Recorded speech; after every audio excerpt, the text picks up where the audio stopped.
Bismillahirrahmanirrahim. Assalamualaikum warahmatullahi wabarakatuh.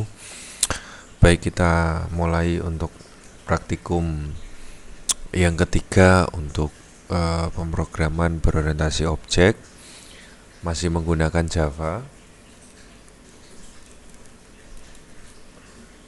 Di sini kalau di materi sebelumnya kita sudah membahas tentang pengenalan Java. Terus yang kedua, array, kita sudah ketemu array dan looping. Maka yang ketiga adalah seleksi kondisi. Nah, untuk langsung saja mungkin ya, kita langsung buka NetBeans. Caranya sama dengan pastikan bahwa Anda sudah install NetBeans sebelumnya. Oke, langsung saja. Ini kemarin kita sudah ke praktikum 1 dan praktikum 2. Kita langsung ke coba buat new project atau project baru di sini. Kategorinya Java, projectnya adalah Java application. Kita next, kita beri nama project name-nya adalah praktikum ketiga.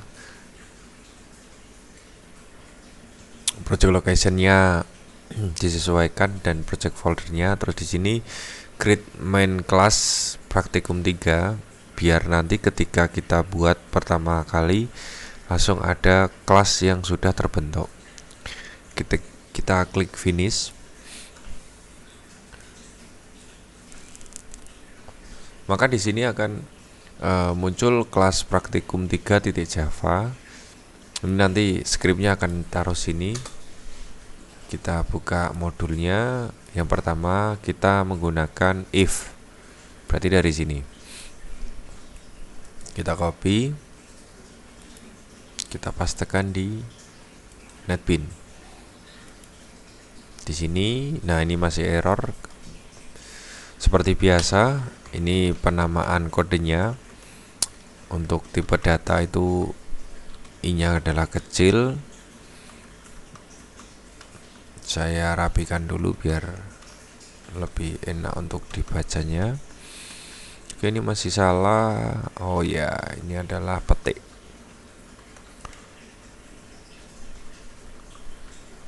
Oke, kalau sudah rapi, kita simpan. Terus kita coba running filenya, run file di sini. Nah, di sini kosong, run build successful, tapi tidak ada yang ditampilkan. Oke, coba kita lihat scriptnya. Di sini yang pertama kita buat variabel baru namanya variabel nilai, di mana variabel nilai itu bertipe integer dan bernilai 80. Value-nya adalah 80. Terus variabel kedua adalah variabel tugas, tipenya adalah integer, value-nya atau isinya adalah 95. Terus di sini kondisi nih, if jika variabel nilai itu lebih besar dari 80, berarti jika 80, ini 80 ya, jika 80 lebih besar dari 80, nilainya apa? False. Dan di sini and, ini gerbang logika ya. Tugas adalah nilainya adalah 95, lebih besar dari 80, true, maka akan mencetak selamat nilai dan tugas Anda bagus. Ini kita baru if dulu, satu kondisi saja. Kondisinya adalah jika nilainya lebih besar dari 80 dan tugasnya lebih besar dari 80 dan ya, maka akan dicetak. Nah, jika tidak bagaimana? Ya nggak ngapa-ngapain. Maka di sini run build successful-nya juga kosong. Karena 80 nggak mungkin lebih besar dari 80. Itu kan sama dengan. Beda kalau di sini karena menggunakan gerbang logika n ya. Ingat, n itu akan bernilai benar jika semuanya bernilai benar. Di sini kalau semua saya ganti logikanya, saya ganti OR. Coba apakah secara logikanya benar. Nah, selamat, nilai dan tugas Anda bagus. Di sini kan OR, berarti salah satu ketika bernilai true atau bernilai benar maka dia akan mencetak. Nah, ini yang kalau saya bilang agak tricky ya, maksudnya agak agak agak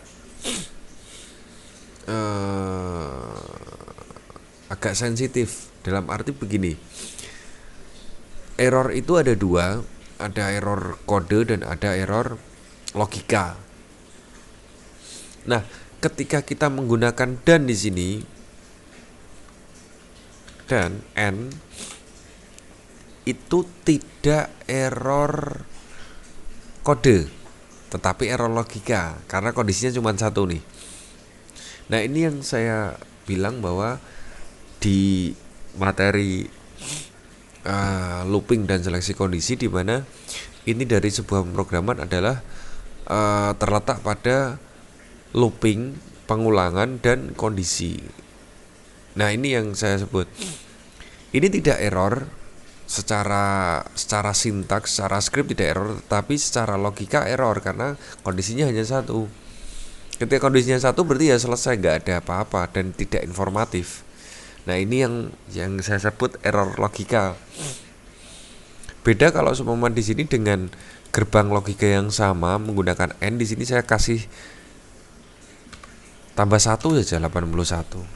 Kita simpan, kita running seumpama akan muncul. Jadi secara kode tidak error, secara logika juga tidak salah. Karena benar itu belum tentu tepat. Ini mungkin penggambaran saya untuk pemrograman. Jadi pemrograman itu benar dan tepat. Jadi ini yang perlu diperhatikan di dalam pemrograman. Oke, kita coba lanjut ke ini, saya kembalikan dulu. Lanjut ke selanjutnya. Ini ada if else di sini. Oke, kita coba copy. Kita new class ya di dalam praktikum ketiga Java class di sini. Praktikum 3A. Finish. Di sini kelasnya praktikum 3A ya. Di sini kita isi static void-nya. Oke, ini masih salah. Kita sesuaikan. Di sini adalah petik.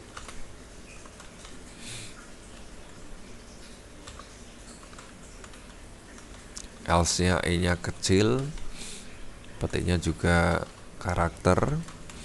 Kita sesuaikan. Oke.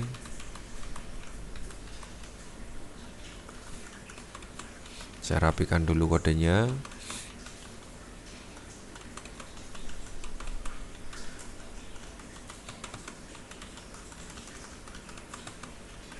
Ini untuk else, ini untuk public static. Oke, kita simpan, kita jalankan. Nah, di sini kalau tadi if itu adalah ketika satu, itu adalah kondisi di mana hanya ada satu kondisi. Nah, di yang kedua di sini adalah dua kondisi. Di mana jika tidak yang pertama berarti pasti yang kedua. Itu if dan else. Di sini contohnya kita buat variabel baru namanya variabel nilai, di mana variabel nilai ini bertipe integer dan mempunyai nilai atau mempunyai value adalah 60. Terus kondisi yang pertama, if jika variabel nilai lebih besar dari 80, di sini contohnya nilainya adalah 60. Jika 60 lebih besar dari 80, maka akan mencetak sistem out println selamat, Anda lulus. Apakah 60 lebih besar dari 80? Tidak. Maka dia else, langsung else. Maka akan mencetak maaf Anda gagal di sini. Maaf Anda gagal. Jadi kondisi yang pertama, jika nilainya variabel nilainya itu lebih besar dari 80, maka akan muncul selamat Anda lulus. Jika tidak, ya sudah gagal. Berarti ada dua kondisi nih. Seumpama di sini saya ganti nilainya jadi 80. Apakah masih gagal? Secara logika harusnya iya. Maaf, Anda gagal. Karena di sini bukan sama dengan. Hanya yang lebih dari 80. Beda kalau seumpama di sini saya kasih 81 seumpama saya simpan, saya running di sini run file, selamat Anda lulus. Kenapa? Karena 81 lebih besar dari 80. Oke, ini untuk kondisi ketika ada kondisi 2. Kita lanjut ke kondisi yang lebih dari 2. Di sini saya copy semuanya, terus saya new Java class. Di sini semua praktikum 3B seumpama. Kita isi di dalam kelasnya. Wah, error semua nih. Oke. Kita rapikan sekaligus kita betulkan kodenya. I-nya kecil ya. Terus if ini error adalah petiknya.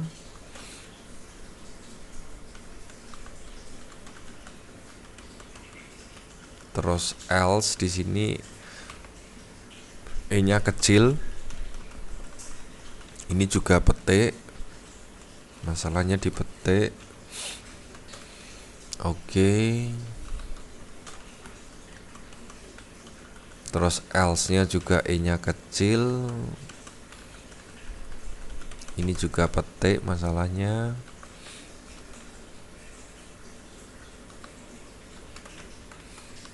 Oke, kita rapikan sekalian kita betulkan kodenya yang salah.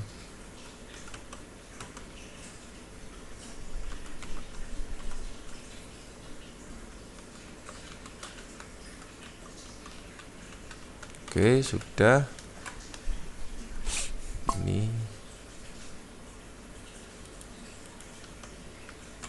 kita coba jalankan. Nah, di sini untuk if, else, if dan else itu adalah kondisi yang lebih dari 2. Ini contohnya adalah ada 4 kondisi. Oke, saya jelaskan di sini variabel baru namanya variabel nilai, di mana tipenya adalah integer, nilainya adalah 80. Itu variabel yang pertama. Variabel yang kedua adalah tugas. Tipenya integer, nilainya adalah 95 atau value-nya adalah 95. Kondisi yang pertama, jika nilai 80 lebih besar dari dan sama dengan 90, dan ini jelas false untuk nilai, dan tugas 95 lebih besar dari sama dengan 90, ya true. Maka ketika kondisi benar semua di sini, dia akan mencetak selamat, nilai dan tugas Anda bagus. Tidak ya. Jika yang kedua, else if variabel nilai lebih besar dari sama dengan 90, nilainya adalah 80 nih value-nya. Apakah benar? Tidak. Maka tidak akan mencetak selamat, nilai Anda bagus, tidak. Kondisi yang ketiga, else if jika variabel tugas 95 lebih besar dari sama dengan 90, maka akan mencetak selamat, tugas Anda bagus. Ya, maka akan mencetak ini. Jika tidak kesemuanya, maka akan mencetak maaf, nilai Anda kurang bagus. Nah, ini perbedaannya. Coba seumpama di sini saya kasih 90. Apa yang terjadi di variabel nilai? Kita coba simpan, kita running. Maka akan muncul yang pertama, kondisi yang pertama. Selamat, nilai dan tugas Anda bagus. Ini akan mencakup ke kondisi yang pertama. Karena di situ ada kondisi sama dengan, lebih besar dari sama dengan. Ini logika lagi nih, semua sama dengannya saya hapus. Apakah dia akan mengeksekusi yang pertama? Harusnya dia akan mengeksekusi yang kedua. Benar. Selamat, nilai Anda bagus. Berarti yang kedua, karena lebih besar dari sama dengan. Kalau ini kan jelas false, karena 90 itu bukan lebih besar dari 90. Oke, itu untuk if dan else if. Untuk materi selanjutnya itu adalah switch case. Ini saya kasih contoh dua sekaligus. Saya akan menjelaskan sekalian. Ini praktikum 3C. Oke, ini ya, ini petik semua masalahnya. Ya, kita coba untuk memperbaiki kodenya.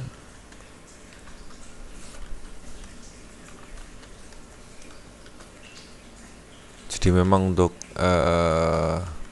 copy paste baik itu dari web ataupun dari PowerPoint itu belum tentu sesuai untuk karakter tertentu. Contohnya ini. Jadi kita harus benar-benar menyesuaikan dengan karakter yang ada di dalam program tersebut. Oke, ini sudah tidak ada yang merah. Kita coba jalankan untuk switch case-nya.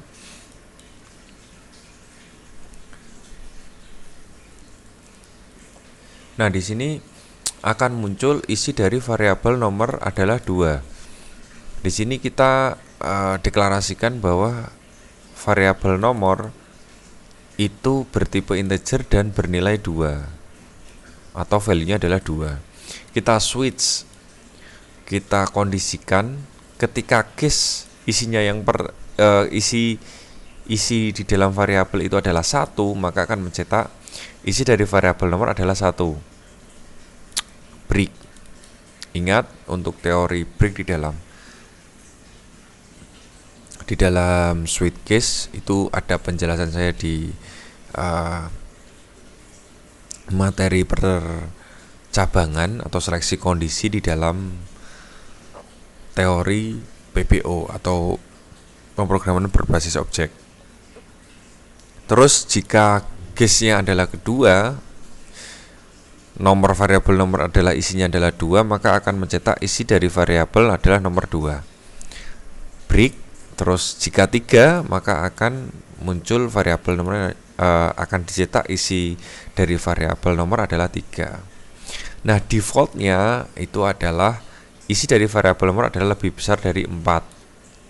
Jadi seumpama di sini variabelnya seumpama 7, apa yang terjadi? Kita coba simpan. Nah, isi dari variabel nomor adalah lebih besar dari 4. Jadi default di sini adalah kondisi di mana percabangannya itu di luar yang ada di dalam case. Itu adalah default. Kalau di dalam if else itu ada di else. Jadi default itu adalah tampilan utama ketika jika tidak ada di dalam kondisi yang ada di dalam case. Nah, di sini seumpama saya kasih angka 3 seumpama. Apa yang terjadi? Maka akan memunculkan isi dari variabel nomor adalah 3. Jadi di sini akan memunculkan di case yang ketiga yang isinya adalah 3. Jadi mungkin ini keterangannya adalah isi dari variabel nomor tidak ada di antara gitu kali ya. Tidak ada di antara 1 sampai 3. Seperti itu. Semua ini saya kasih 0. Apa yang terjadi? Maka isi dari variabel nomor tidak ada di antara 1 sampai dengan 3. Ini untuk switch case yang pertama. Oke, selanjutnya yang terakhir Java class praktikum 3D. Kita copy dari ini. Nah, di sini ada scanner ya. Berarti sebelum publikasinya di sini ada scanner, importnya i-nya kecil. Kita kasih public. Nah, ini.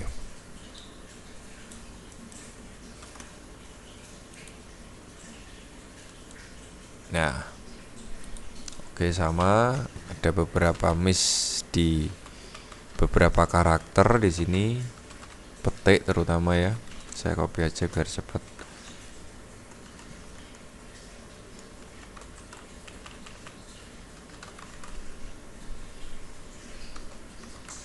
Atau sebenarnya bisa menggunakan replace, cuman kita belajar untuk melihat satu-satu biar tahu kondisi yang salah di mana.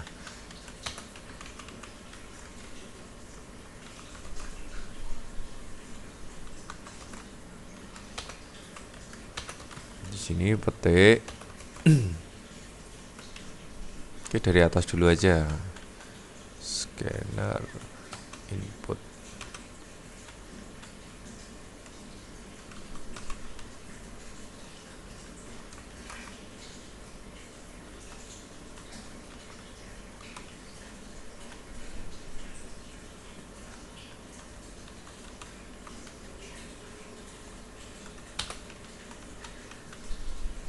Ini switch-nya adalah S yang kecil. Case-nya coba kita benarkan. Kalau ada yang masih salah, kira-kira kenapa, kita akan coba cek satu-satu.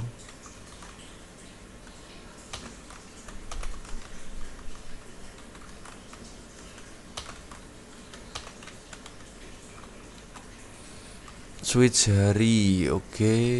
Void-nya udah bener, petiknya sudah.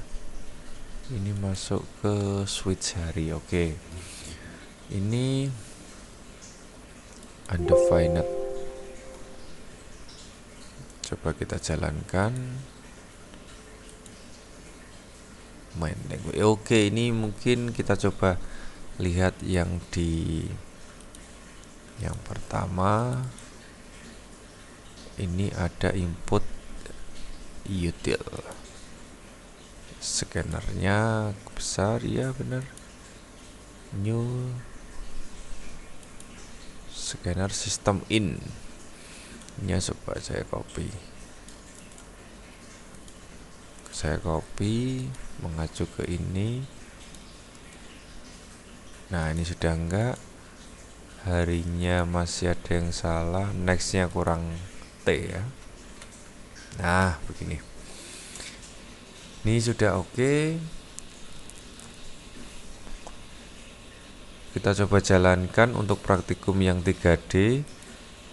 Di sini hari kan bahasa Indonesia ya, kita yang masukkan seumpama Senin. Oh, di sini Senin, hari ini adalah hari kerja. Oke, sekarang ganti Seninnya seumpama S-nya adalah besar, inputan salah. Ini yang saya bilang bahwa di dalam programan itu bisa jadi case sensitif, huruf kapital dan huruf biasa berbeda. Kalau saya masukkannya adalah Sabtu, maka adalah hari libur. Oke, di sini saya jelaskan. Ini sama di praktikum yang pertama, kita adalah import scanner, dimana di dalam scanner itu yang berfungsi untuk inputan di sini sistem .in. Jadi sebuah form, kita akan mencetak hari, maka di sini hari ya, baru adalah inputannya yang bervariabelnya adalah variabel hari, di mana variabel hari bertipe string. Input tipenya adalah next line. Jadi ketika diisi, di enter, maka akan muncul switch-nya di sini. Kondisi switch. Oke, yang pertama adalah switch hari. Di sini ya, untuk penamaan switch bukan titik koma ya, tetapi titik 2 di sini. Jadi di sini semua case Senin, case Selasa, case Rabu, case Kamis, case Jumat, dia akan mencetak hari ini adalah hari kerja. Jadi 1, 2, 3, 4, 5 di 5 kondisi tadi itu semuanya dikelompokkan menjadi hari kerja. Sedangkan 2 hari selanjutnya, Sabtu dan Minggu, itu adalah hari libur. Jadi ada 2 kelompok nih, kelompok hari kerja dan kelompok hari libur. Di mana kelompok hari kerja berisi dari Senin, Selasa, Rabu, Kamis, Jumat. Jadi selama inputannya di antara kelima kata tersebut, maka sistem akan mencetak hari kerja. Jika di luar 5, ada kondisi lagi 2, yaitu di kata Sabtu dan di kata Minggu. Jika inputannya adalah Sabtu dengan semuanya huruf kecil, Minggu semuanya atau Minggu di semuanya huruf kecil, maka akan mencetak hari libur. Jika tidak kedua kondisi kelompok kondisi ini, maka dia akan mencetak inputannya salah karena tidak sesuai dengan kedua golongan kondisi tersebut. Berbeda dengan case yang sebelumnya, switch case yang sebelumnya, di mana setiap case ini itu mewakili satu kondisi. Ini untuk yang kedua itu mewakili dari beberapa kondisi atau beberapa inputan. Jadi bisa jadi Rabu itu juga hari kerja, Kamis hari kerja, dan seterusnya di antara 5 data ini, 5 kata ini.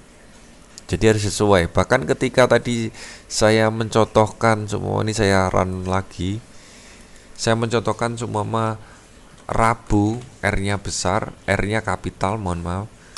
Saya cetak, saya enter di sini, inputannya salah. Walaupun sebenarnya secara arti itu sama-sama Rabu, bedanya R-nya kapital yang satu, tapi di dalam kondisi R-nya adalah R kecil. Seumpama di sini saya rubah Rabunya jadi R-nya kapital seumpama. Saya simpan, saya running. Ketika saya memasukkan Rabu, apakah bisa? Ya, hari ini adalah hari kerja. Jadi untuk kondisi seperti ini itu sangat case sensitif atau berpengaruh antara huruf kapital atau tidak. Itu mungkin penjelasan saya untuk seleksi kondisi atau percabangan. Jadi kalau bisa saya rangkum, yang pertama ada if jika kondisinya hanya 1, if else jika kondisinya 2, if else if dan else itu jika kondisinya lebih dari 2, dan atau mungkin kondisi if bersarang ya bahasanya. Dan jika kondisi selain if, percabangan selain if itu dapat menggunakan switch. Di sini itu switch juga bisa mengelompokkan beberapa case. Di sini kalau ini hanya satu case, satu eksekusi. Kalau yang kedua itu beberapa case dalam satu kondisi. Jadi bisa di dalam case itu bisa dikelompokkan. Itu saja mungkin penjelasan saya tentang percabangan atau seleksi kondisi di dalam Java. Jika ada pertanyaan bisa didiskusikan. Terima kasih, semoga bermanfaat. Saya akhiri, wassalamualaikum warahmatullahi wabarakatuh.